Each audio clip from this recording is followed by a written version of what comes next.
is C. My pronouns are he, they, or neos, and welcome to this video. Today we are going to be talking about my TBR list for 2023. I almost said 2022. It is not, and we are in February. This is going to be a little bit of a longer video, and I'm also going to have a list of the books down below in a Google Doc link. So if you would like to see the actual books and the authors they are by, you can go ahead and click that link down below if you would like to read along with me. But first off, I want to start a new segment of my videos because I am a cafe related person, and so I want to do a little segment called What Are We Drinking Today? Where we share our beverages together. So it does not have to be cafe related for a beverage. It could be water, soda, whatever it is.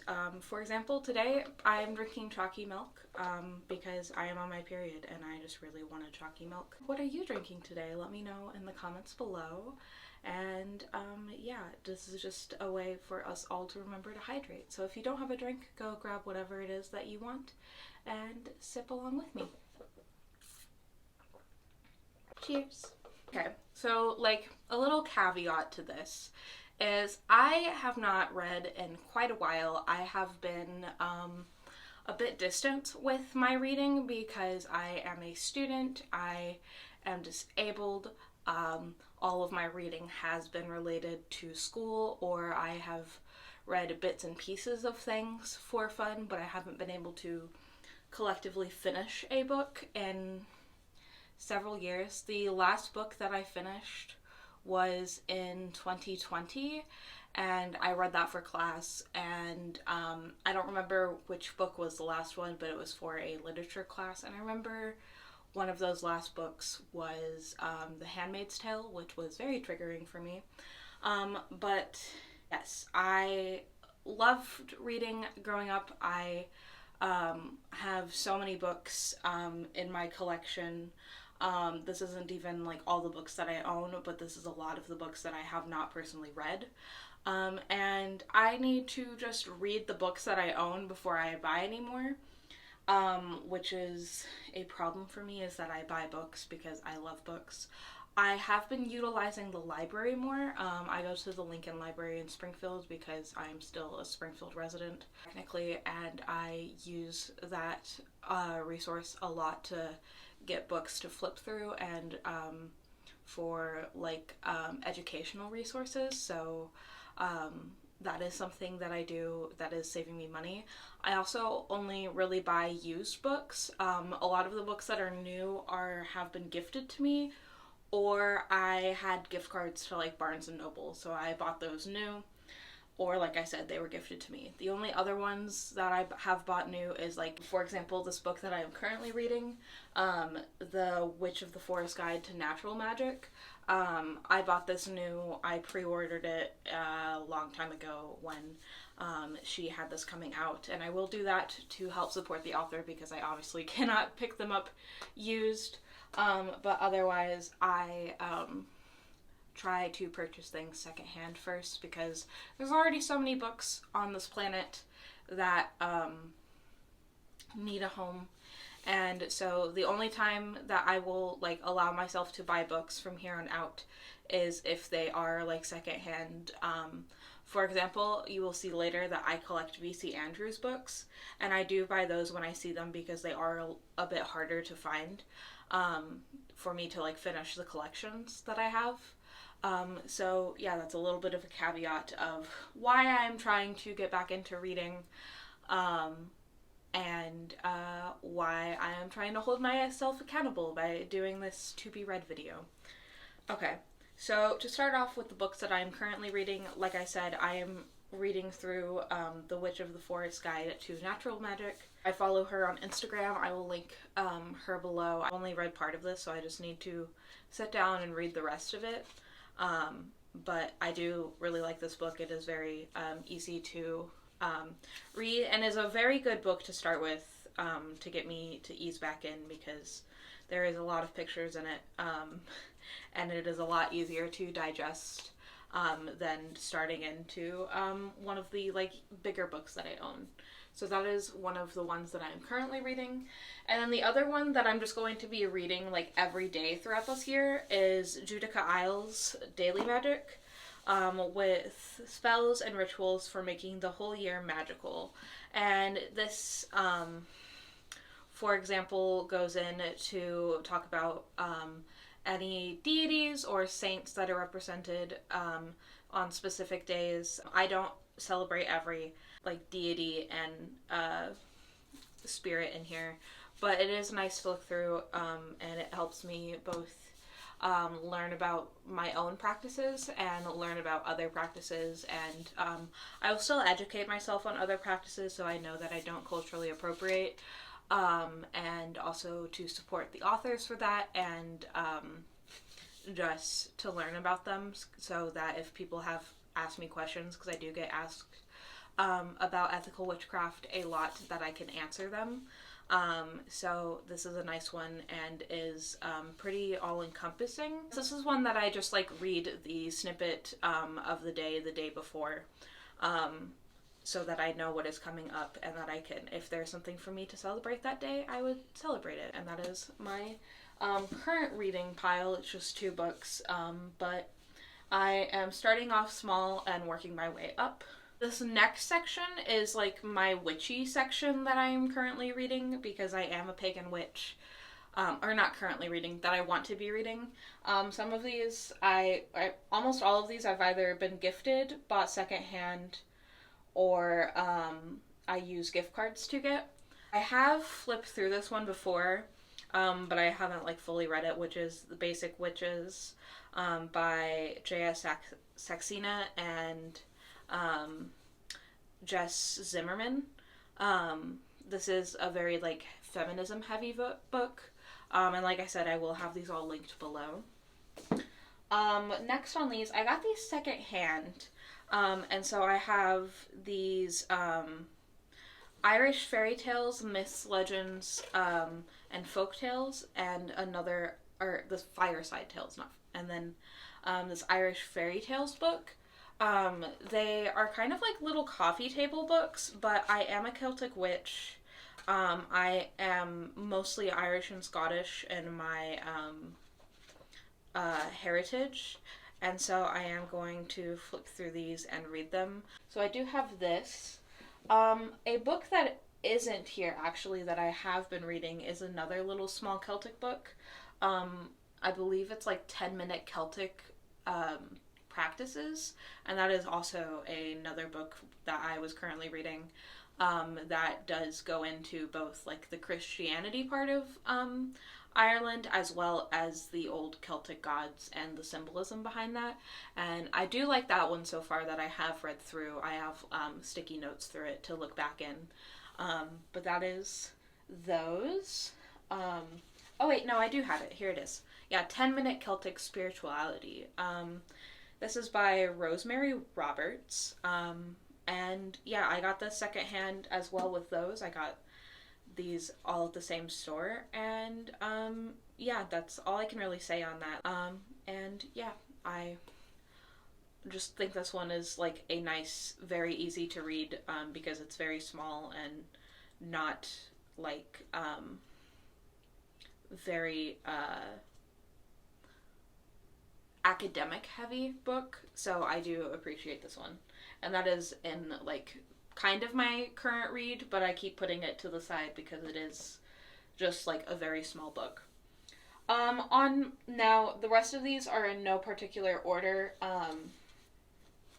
but to go into the last secondhand book that I have is this one called Sacred Space. It is on like making your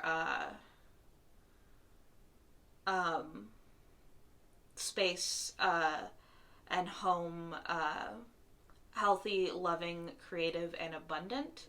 I don't know much about this author. I got this from when my library was having a sale, and I saw this. It says that she is Native American.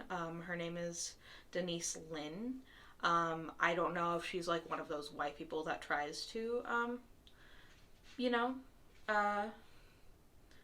pick up stuff from Native American cultures, so I will be just reading through this. And again, we'll be taking this with a grain of salt.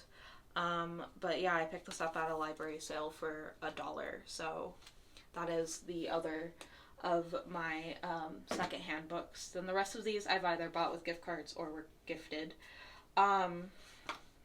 My partner we saw this at Walgreens, and my partner surprised me actually one day when I was on my period. She went and got me Ben and Jerry's and picked this book up, and it's The Witchcraft in Illinois, A Cultural History by Michael Clean. He has done several paranormal and spirituality books on Illinois history, and so this isn't very much on like the practices of witchcraft, but it goes into like the history of witchcraft here in Illinois. And if you don't know, I live in Illinois, so I just thought this was interesting and wanted to read. I have Scott Cunningham's Magical Herbalism, and this is one of like the most like talked about books when it comes to green witchery. This one and actually the next two that I can talk about, which is a Handbook of Native American Herbs by Alma Hutchins. And this goes into the herbs that are native here in America, and like I said, we'll make sure to not culturally appropriate, because I believe this does talk about white sage. Hold on, I can let you know. We have white pond lily, white pine. Oh, it does not have white sage. Good. We have wild carrots and so on and so forth. And so, yeah, I will be reading through this. And this one, which I just picked up from my Barnes & Noble gift cards, which is Plant Witchery by Julia Diaz. She is a Latinx witch, and I do support her and follow her on Instagram, so I will link her down below. This one is big, and I am very excited to read through this one. This has been on my to-read list for a while. But yes, I do support her, and I highly recommend to go follow her. These are like the books that are always recommended when it comes to plant witchcraft and herbalism. So those are on my to-read. Then speaking of Julia Diaz, I have her book Witchery, which is Embrace the Witch Within. And I'll just read the back to you, which says, being a witch isn't about hocus pocus. It isn't about how you dress, how you decorate your altar, or what you post on social media. It's an embodiment of your truth, the answer to the questions from deep within your soul. There is work to be done, a call to be answered. The earth, our mother, needs us. It's time to rise. It's time to embrace the witch within. Then these, I all have like this section of stuff that I got at Target with a Target gift card. I have Crystal Jordan's The Witch's Guide to Wellness. And this is just recommended and kind of like it goes along with The Witch's Book of Self-Care, which I also have. They both go together. I do know I will take Erin Murphy Hiscox with a grain of salt, because she does practice Wicca, and that is not my personal practice. But I will be reading The Witch's Guide to Wellness I relate to her, and I also follow her on Instagram. So I do like looking at her practice. And then along with that is also by Erin Murphy Hiscox, which is The House Witch, and it goes along with another one of creating your own magical space within your house, and hearth witchcraft. And so there is that, and it's like bringing spirituality to your kitchen and so on and so forth. So if you are into that type of magic, that is one for you to read. And these like all line up together because, like I said, I got these all at Target with a Target gift card. So there are those. And then this was another book that I pre-ordered a long time ago, which I follow Lydia Pradas, which is Wiccan Tips on Instagram. I, again, am not Wiccan, but she was actually the first ever, like, witchcraft blog that I followed, and I really appreciate, and I wanted to support her in her first book, and so this is The Complete Grimoire. I have only read the parts about the Wheel of the Year, because I reference those whenever I am doing my own Wheel of the Year, but I haven't read any other part of this book, so I want to read the rest of this, and this is one that I will forever keep because it is one that I bought and pre-ordered. I have The Witch's Path by Thorn Mooney. She is also highly recommended with her books. This is another one that goes on to how to raise like your witchcraft practice to the next level, and this is for both beginners and like advanced witches. I got this at Jewelweed when I was up in Minnesota with a friend to help, and also it has a little note section in the back of the book. Now this is nowhere near like enough space for me to take notes myself. I will be doing those in my grimoire, but I do plan on reading this one. And then another book that I bought, this is brand new. This is by Hannah Hawthorne, which is Simply Witched on Instagram. And this is The Magic of Birthdays, Ritual Spells and Recipes for Honoring Your Solar Return, and all of that. And so I will be reading through this book. This is brand new. I did not pre-order it, but I picked it up at Barnes & Noble with a gift card. So yes, and I will link her down below. She is also a Twitch streamer, so yes. And then these two, my friend Lucia, who I will link down below. I highly recommend following Lucia. She is a trans DJ and Twitch streamer. She is lovely. She is my internet mom. I adore her, and she helped me get some books on queer witchcraft. So literally we have Queering Your Craft by Cassandra Snow, which is a book that I have been wanting, and it's on LGBTQ+ and paganism. And so very excited to read this as I am queer and a witch. And then the other book is Becoming Dangerous, and it's Witchy Femmies, Queer Conjurers, and Magical Rebels. This is edited by Katie West and Jasmine Elliott. And this is a collection of different experiences on queer witchcraft and a lot of other stuff. It does have content warnings in here, so let me read you the content warnings really quick, and that way you can decide on if you would like to read it. And it says, this book has 21 essays covering a vast range of topics from a deep pool of personal experiences, from boxing to gardening, from dealing with post-traumatic stress disorder to dealing with racism, from nail extensions to slut magic. We want all of our readers to be able to enjoy the experience of reading through this book, so we're including a content or a list of content or trigger warnings for each essays in this anthology. Our goal at Fiction and Feeling is to elevate underrepresented voices and topics, which can mean that some readers are engaging with topics, experiences, and viewpoints for the first time and may find this strange or uncomfortable. Other readers may find certain topics more difficult to deal with than others. The content of an essay may bring up painful memories or trigger panic attacks. Many topics could potentially be the trigger for such reactions, though there are some main culprits such as abuse, self-harm, violence, blood, war, rape, and eating disorders. Including a content warning at the beginning of a piece of writing that gives a quick description of what can be expected can act as a heads up for those who need it. Content warnings are not meant to suggest a reader stay away from the piece of writing. Rather, they hopefully give a reader some time to prepare themselves for what they're about to encounter. This can be true for either subjects that might cause physical and emotional distress or themes that might be uncomfortable and challenging.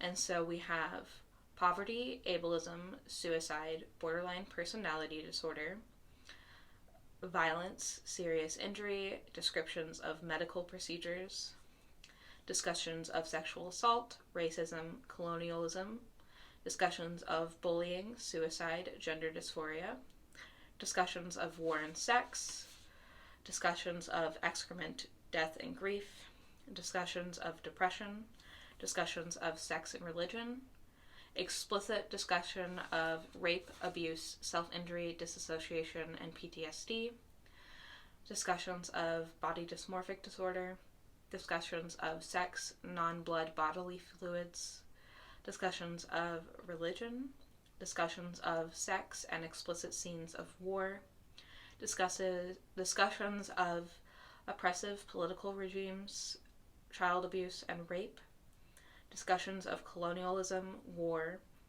discussions of racism, and discussions of PTSD. So if you need to prepare yourself to read this book before picking it up, please do so and take care of yourselves. But I am excited to read this, and thank you again to Lucia for gifting me these 2 books. I really appreciate you. And again, I will have her linked down below. Please go follow her and support my mom. And then this book is very special to me because I reached out to Matt Orrin and a couple other people because the Lincoln Library did not have a very big witchcraft section, and I did not know how to make them get a big witchcraft section because I've never been in that situation.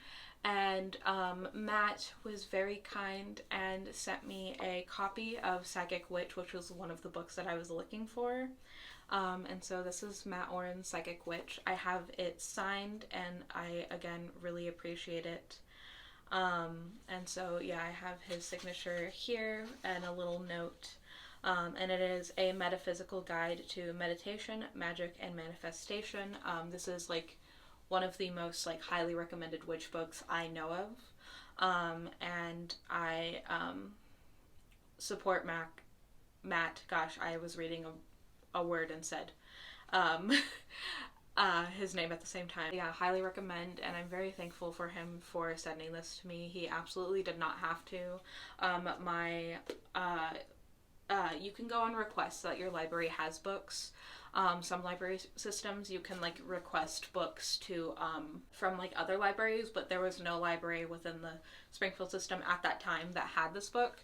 And so I went and bugged my library multiple times until they finally went and gifted me this book. And so I'm very thankful. And that is the witchy section of this. And then we'll move on to the next group of books. Hello, so while I was editing this video ended up way longer than I anticipated, so we are splitting it up into 2 parts. So this first part is going up today, and then next week will be the second part. So please go ahead and stick around, and if you would like to subscribe, you can definitely do that. Do all the things down below. My links are all linked down below, as well as the book list and anyone that I had mentioned in this video that has a social that I follow. So if you want to go follow me or follow them, you can go follow everyone down below. And I will see you next week. Bye!